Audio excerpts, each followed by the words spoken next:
Your man's over here! Бля, я в жопе, что делать?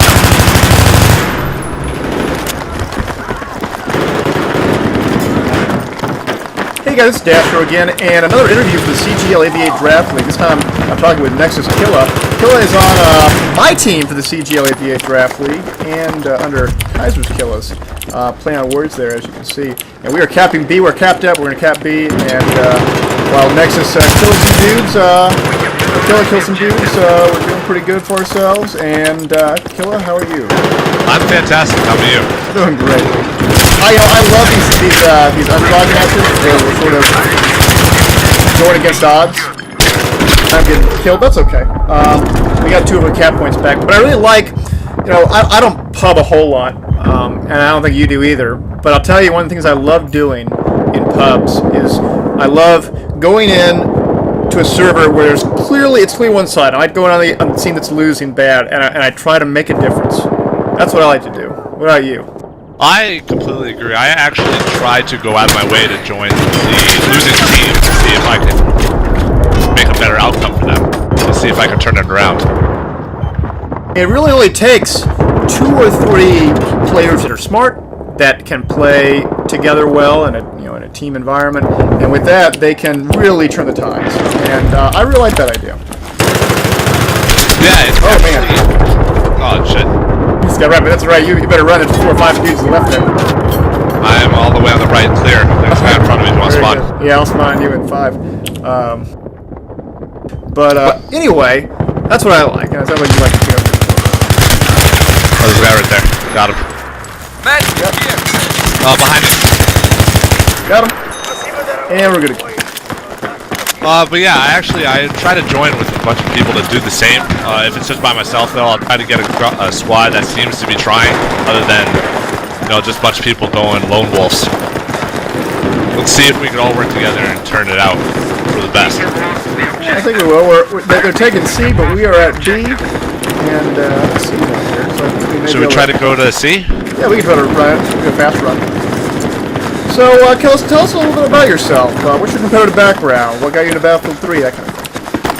I first started my competitive background with 1942, to be honest. I don't remember how old I was, but that was actually the first computer game I played. I was playing in a random server, and some kid from some try-hard team, one of the teams that have ranks and, try to act like they're in the army, they recruited me onto their team, and that was where I started off in 42. And I've been playing the Battlefield series ever since. I've been a fan and always been waiting for the next genre of Battlefield. What makes Battlefield different compared to other games? It's not just infantry based. Unlike Call of Duty and Counter-Strike, where those are very competitive games, they're just infantry based. It's very tactical wise, but Battlefield you actually have to use tanks and jets and helicopters in order to achieve the objective. But that's definitely the case. One of the things that I too like about the Battlefield game is that there are what I like to call hard counters. This idea that in the game you can be really good at something, but it doesn't mean you're going to be good at everything. It means if you're in a tank, a good heal is going to take you out every time. Or if you're a good infantry guy, a tank's going to take you out every time if you're not playing anti-tank. Those are hard counters, sort of like the game Rock, Paper, Scissors. And I like that idea. 21 hours till smite beta Killa. Just thought I'd pass it on. Okay. Oh man, I don't know who that was, but that's okay. Let's just continue on this interview ad hoc. Looks like we got all 3 points grayed out. Oh, no, we lost... Spawn right on you. Let's go to the left side. Yeah, let's push this out. So, when you played Battlefield 42, were you mostly infantry, or did you play a vehicle or somewhere? I've actually always, my main focus has been infantry, but I've also been known on my teams as everything. I could be able to do everything good, but my main focus is always infantry. But if there's never a tank, I need a tank, then I can do that very well. I won't be able to match up the best, but I can still get the job done. Oh my god, this is a huge firefight. It is. Guys on the left I side, had short to reduce stairs. my audio a bit in game. Loud. I know people will get annoyed by the fact that my audio is loud compared to your voice, so I brought it down, so that's good. But we're actually not doing too bad. We have 2 points thus far, and well, there's only less than a 200 ticket spread. It's not bad at all. We can start pushing up on these guys. Oh yeah, I'm gonna push up right side on train. Up, left, middle. Yeah, let's just get over here. Let's put some med packs down. Get your meds. 10 guys on the far left subway. And I'm down, but if you can... I don't know if there's nades in this Here they game, come, but to your hopefully right. just don't die. Here Oh they shit. Oh, I'm Buddy goes down. Maybe we get some reses, maybe. Looks like it. We got some... oh yeah. And we're getting shot at again. Oh, I'm gonna go on the good. train, try to flank him. Sounds good. I'll follow you. Oh, look at those guys all go down. Right side's clear. Oh, middle's on my body too. Looks clear. Got it. Oh, I see someone's leg sticking out. I gotta kill that. I was like knifing him through the wall. Oh yeah. I love those little legs sticking out. For those that don't know, if your legs are sticking out even through the wall, it doesn't matter. I can still shoot that leg and it'll still kill you. That's not cheating. Nope, It's just bad game. It's just bad game dynamics. That's all it is. And we cap the 3rd point, going from no caps to... And it looks like we got this. Wow, what a We're gonna camp. turn!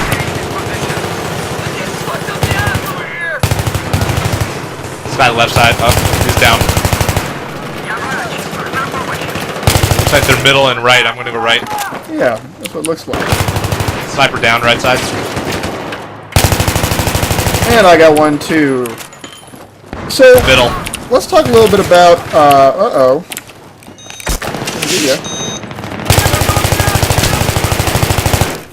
And he's down. One more on this side. Anyways, continue on. This is hardcore. That's all good. So you played BF-42, and that was really, and you really enjoyed that. What about perhaps BF2? Did you play that at all? Yes, actually, I was on War Child for a little bit of Battlefield 2, and did that for, I think, 1 or 2 seasons, mainly on the infantry, the 5v5. Oh yeah. And we could never really beat Next Level that well. I think we got hot a few times, but you know, those were the top names. That's right. And for those that season. don't know, in Battlefield 2, Next Level and War Child were 2 of the top teams in the infantry world that really were always in those finals for the various tournaments that came out. And as time progressed, War Child went on to win some notable events, and Next Level did the same thing in Battlefield Backup 2 for that matter. Did you play Backup 2 at all? I tried it, and I was not impressed. It felt too much like a console port, and I just gave up on it. Unfortunately, I didn't want to, but I think that's actually when I proceeded to fulfill a Call of Duty competitive scene. Oh, now that being said, why do you like playing competitively? Is there something about it that makes it that much different compared to hobby? It is an enjoyment that you can achieve something with a team, just like a sports team. I've been in the sports but never really did anything competitive like in college or high school. So I like playing video games, and I enjoy the fulfillment of winning titles and becoming first and beating other teams. It really is sort of that sense of achievement. I mean, some tournaments have prizes or prize money or hardware, but it really is, it's really for the glory of it all. The idea that that all this effort you put in, all this work, it actually, the payout is that you have that title, you have that ability to say, hey, I worked on this hard, and I beat everyone else, and I feel like I've accomplished something in that respect. It's very much have bragging rights. It really is bragging rights. And bragging rights in themselves may sound like a very selfish thing to say, but in reality, the bragging rights are, to me, highlight a much more broader accomplishment. To me, it's similar to people who run full marathons, or people who strive to get that collection of hobby things that they want to do. It's a sense of accomplishment that there's no surefire way you're going to be able to do it. It's not like grinding your way all the way up to, let's say, level 16 World of Warcraft. The accomplishment is select. There's only a few people that can be first place at any given time, and you can be part of that select group of people, or at the very least that select group of top people within the top 3, top 5 teams in the U.S. To me, that's pretty significant. The idea that out of all the people playing this game, you're within that highest percentile. Not even 1%. We're talking about 0.001% of people who are the best in the game. To me, that's a very powerful thing to think about. And that's exactly, like you explained it the best. That's exactly why I am in the competitive scene. I try to go to a lot of these organized LANs and to try to compete in the competitive-based tournaments. A lot of them actually don't try to host those that much for that reason. They just want to have fun. But yeah. And you bring up a very interesting point that a lot of people don't know about, but I think it's worth talking a little bit more detail. So, for those that have been playing PC for a long time, know that there are LAN parties. LAN parties are no-kidding events where people bring all their computers together into one sort of location, a warehouse or a house or a hotel or whatever, and you play games all night, like 24, 36 hours straight. It's a lot of fun. It really is a lot of fun. In my earlier days, maybe 12, 13 years ago, I used to go to these things all the time. They were a ton of fun. And the problem is that as these events get larger in size, these events also attract more sponsorships. To the point where they actually have sort of these LAN tournaments where everyone in the LAN can compete and play each other, and there's decent prizes. Talking about $2,000 or $3,000 worth of equipment price pools. And so this is an incentive for the people playing to play the game that's being sponsored, and that's good and all. But it also provides sort of an indirect incentive. As internet games have become more popular, internet being the key word as people playing online and multiplayer, you now get a group of people, and you're included in that, and I'm included in that, they go to these events because they want to play at a live event in the top tier of competition. And it's a stark contrast from the average LAN party player who's there to play for fun. And there is a resentment, and I'm not saying this resentment is ill-founded or misplaced, but there's a resentment amongst the LAN party community that don't want these kinds of players going to their events, taking their video cards or beating their asses in the tournaments. Surely you know what I'm talking about in that respect. Yes? Exactly, yes. Actually, one of the LANs last year, I think up in East Coast, Nor'easter, they were hosting a small little tournament at this LAN, and we were in the finals, and one of the guys was broadcasting something over the intercom for a good 5 minutes, and I actually went up there and asked him if he could keep it down a little bit because we're trying to play the tournament, and he actually yelled at me for requesting such a small little thing so we could finish our tournament, and told me that he doesn't care for us, our type of people, which was the competitive base, and it kind of hurt, and I actually didn't want to go back to LAN anymore for that. I too have experienced that, although I'm not going to name names because I actually haven't made amends with some of these LAN events in the past. But I did have an event very similar to that, though, a long time ago, when there was a random event in the city of Davenport, Iowa, and it was a Battlefield 1942 LAN event. It was just a bunch of random college dudes all playing together, but for whatever reason, they were able to get, at the time, a bunch of really, really nice high-end ATI video cards, which combined together, they had maybe $6,000 worth of ATI video cards. And so each person got, for the grand prize for the Battlefield tournament, maybe a $700, $800 video card, something like that, something really, really high like that. Video card and some other peripherals and things like that. And they also had a bunch of other video cards for Call of Duty at the time. Call of Duty 1 had just came out, and people were playing that as well. And so I brought a bunch of my teammates, who I played with Battlefield 1942 from Team Demise and Team 20ID, and we swept that entire tournament. Won the COD tournament, won the Battlefield 1942 tournament, and we took all the prizes. And the amount of resentment, and it wasn't just passive aggressive. It was in your face. You guys shouldn't have come here. We shouldn't even give you these prizes, kind of thing. And yeah, that was really my first realization that there really is a divide, and there really is resentment between players who go to these events sort of as sort of a pseudo-competitive circuit versus those who just go to have fun.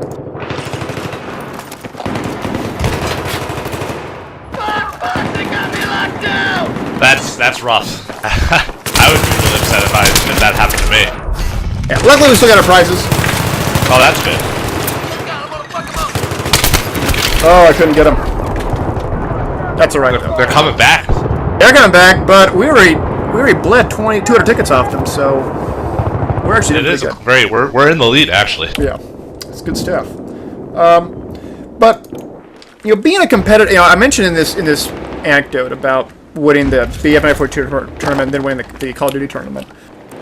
I mean, wouldn't you say that competitive spirit isn't just limited to Battlefield? It transcends to multiple games out there. It transcends to a lot of games that you would never even think there would be a competitive base in, like what Magic? Was it Magica? Yeah. That I went to PAX East, and they had a Magica tournament. I was like, well, how do you even tournament? How do you even play against each other in that? Well, it can even transcend into games that are may not even be team-based or team-based in a different kind of format. I talked with Glorin from WKA, and he talked about how that for 3 years he played in the PvP World of Warcraft circuit, and that was his entire thing. But he loved it, and he had a lot of fun with it, and he found there was a lot of parallels with it. I think we're seeing that right now with the sort of the rise and ascension of League of Legends, and here's New World in Dota 2, where it's a team-based format, although it's a different sort of game format in terms of moving your dudes around and casting spells. By the left. But there are some parallels. Can you think of any other examples of the Magica that sort of highlight this?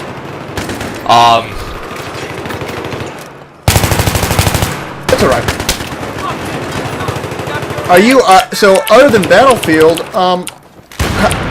Have you played any other games competitively? To any large degree that you want to talk about? Like I said earlier, I tried the Call of Duty scene. I actually went to a few LANs and I've won a few $2,400 worth of stuff, computer stuff, per person actually. And to be honest, really couldn't do much online competitive-wise because I just did it for 1 or 2 seasons. Yes. I tried Counter-Strike. I could not get the hang of that for the life of me. I don't know. It was just too random for my liking. And plus, just the competitive level was so drastic that it didn't seem fair to even try. I can understand that. And I go down, uphill. In that respect, you said you won $2,400, and to a lot of people who don't have sort of the perspective of what the competitive side of gaming looks like, that may seem like a lot of money. But can you talk a little bit about the kind of time commitment you have to put in to actually be a top player, not just be like a rank level 100 colonel whatever, but actually be a top player? Can you talk about what that regimen actually looks like? What I had to do in order to become a top player, every single day after school, I'd do my homework, whatever, get that as done as fast as possible, and I'd be on the computer or playing these games, practicing from anywhere from 4 o'clock on till 10, 11, midnight, even 1 to 2 in the morning, practicing, scrimming, pretty much 7 days a week. It really sounds like that it's almost like a second job. You're dedicating. It was. You're dedicating not a few hours a week. talking about 15, 20, 30, 40 hours a week, you know, to be the best there. And I was, at the time, I still am actually, I'm willing to put in that effort to still be a top contender in the game that I play. And it certainly is, you know, a sacrifice in that respect, because you're making a conscious decision to put in that effort to be the best, and the reward, the material reward may be, you know, nebulous, but it's the sort of self-actualization aspect of it, the sort of I don't know, how would you describe, you know, the end state of the challenge of it? It's really a journey in that respect.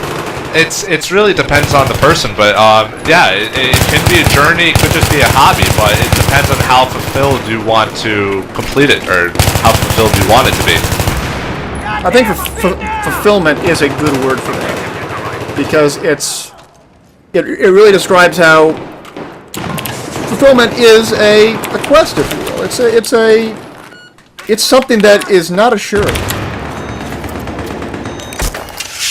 I agree. Because you yourself talking about how you're putting in dozens of hours a week into this, and that doesn't guarantee your championship. It doesn't guarantee your first place spot. I mean, it's not fair. It's not. I mean, and plus when you add in the element of the team-based element of it, where you have to have a certain amount of confidence in your teammates, because you have to trust that they're going to put in the same kind of time you're going to put in. And finding that right set of players that not only play well together, but are good players individually, and can put in the time commitment, and can all be at the same time, and can articulate what they're trying to accomplish in game in real time. That's a challenge. It's not just you on you. No, that is actually the hardest thing to accomplish on a team in a game, is to be able to get a group of guys that could match and almost exceed what you're willing to do. Yes. And what you're capable of doing. And once you actually achieve that, then that is when everything comes together. Yeah, and it really is profound when you do experience that. Because you and I are just playing this casually in this map right now, and I'm not saying that you and I were the reason why we have turned the tides, but we're certainly a factor in this. You and I are just casually playing this.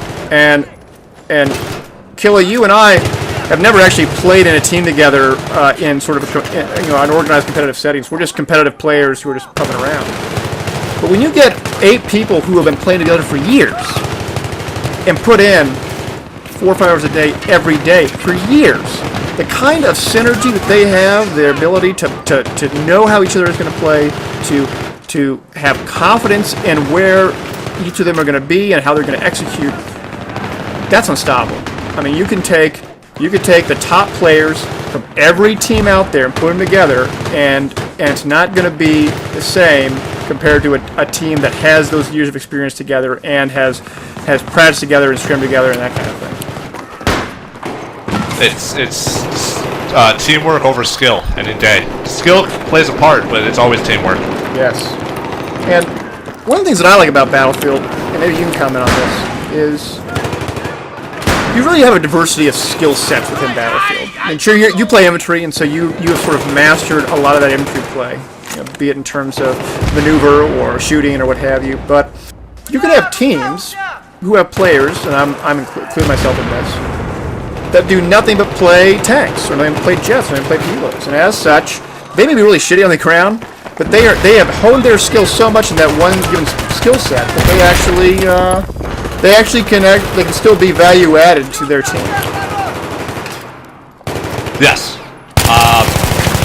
All it really needs is that one little person, or that little effort, to just show them what they need to do and how to have that benefit towards a team, and they're pretty much an A.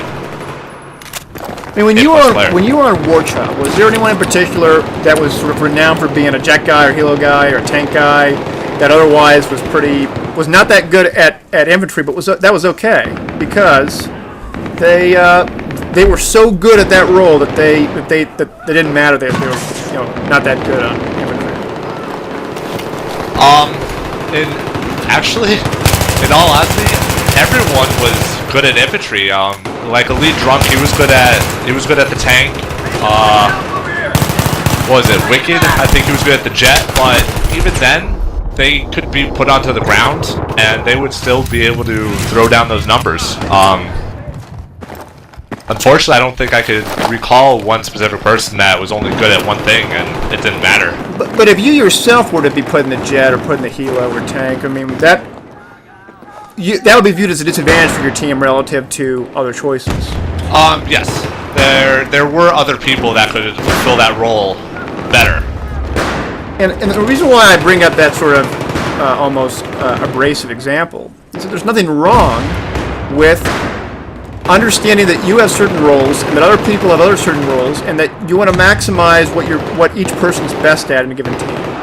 And so, if someone is really good at playing jet, let them play jet. If they're really good at playing infantry, let them play infantry. Now, they want to try to learn jet, and that's fine. But they need to understand there's someone else better that could fulfill that role. And I mean, one of the mottos that we had in 20ID for years, and we still do, although we're inactive right now, was the best players play. And the best players play doesn't necessarily mean people with the highest KDR, but it's really about what are the best players to play in the roles that we need to fill in a given map, in a given game mode. Even on Nexus, do you have certain players that would sort of fill certain roles in that respect? That would basically start over other people? No, do you have a jet guy who clearly won't play in Operation Metro, but will play in Karg Island? Yes, actually. Ghazi, for example, he is arguably one of the best fighter pilots in this game. He would only be used on maps that have jets, and he would not be called in to do any other role, pretty much. How much time do you think he spends practicing on jet? I never see him do anything else. Hundreds and hundreds of hours I think he has logged in the jets. I think it's worthwhile emphasizing. This is a guy who spends all his time in Battlefield 3 playing jets. And he is so good that he is now on a top Battlefield team being the jet guy. Now, he doesn't get to play infantry, and that kind of sucks. But he doesn't play this game because he wants to play infantry. He plays this game because he likes being in that jet. Side note, we're getting back capped. Oh, no. And I'm out of, I got 31 rounds. I'm pushing back to A. But hey, we have a 300 ticket lead. That is good. That's fine with me. Anyway, let's talk about CGL Draft. So CGL Draft, getting started. What, beside me, which I'm on your team, Parakitis Killers, is there anyone else on the team that you're interested in, that you're looking forward to playing with, or perhaps opposing teams that you're interested in playing against?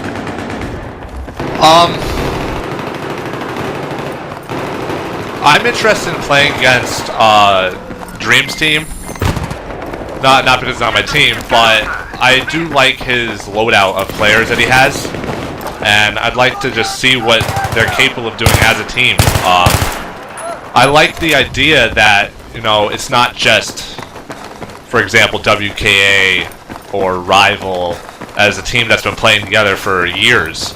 I like the idea of being able to play against a team, myself, that just started out and seeing what they're able to fulfill. And much of that, these guys here, I gotta back up, I'm gonna die. Oh, I'm back. Where are you? I'll come get you. I'm on front Esky. Never mind. My corpse is probably falling down. I'm up. Alright. Let's get around here.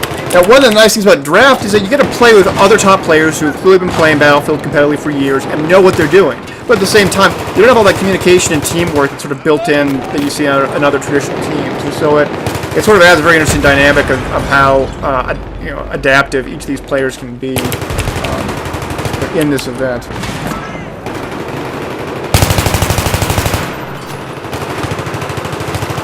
Looks like we're getting flanked from side stairs. I'm trying to get up behind him right now. Well, I only got sidearm, but I'll push him. Why not? I'm down. There's only 3 there. Oh, I got one of them, and I'm real Oh, low. nope, there's 10 of them there now. I'm Get running. your meds. I think this calls for a shotgun moment. Yeah, you may need to get there. You can spawn on me. We're pushing though. I'm spotted with the USAS. I'll be that person right Oh now. no! Let's Yeah. Let's go. Let's do it.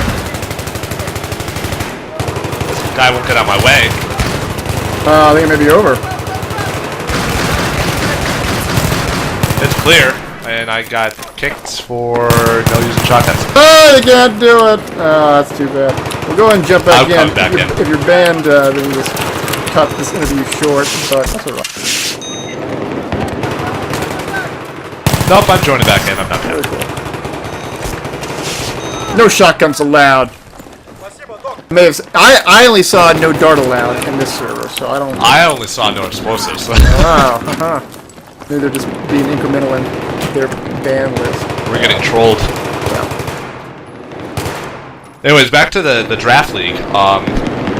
It's very fun.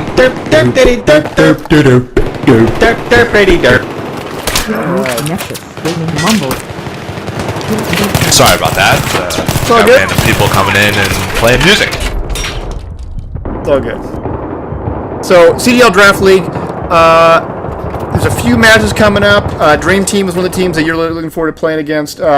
Dream Team is led by Nexus Dream. Doesn't Dream stand for something longer, like amphetamine dream or something like that? It's something I actually didn't care to figure out why he put his name like that. It's like you pretty much said it. Amphetamine dream, or I almost want to call him alphabet dream. I'm getting wrecked, but I'm not doing it. I'm 25 and 12. I don't know what you were before you got killed. I was like 57 and 12, but whatever. Yeah, it's all good. I'm gonna spawn sniper now.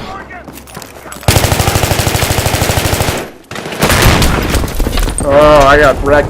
I'm not playing good right now, but that's okay. So You're focusing on other things. It's okay. yeah, it's no, not a big deal. Well, let's bring this interview to a close. First off, do you have any shout-outs that you want to I'd like to shout out to Nexus, my team, and Naznaz,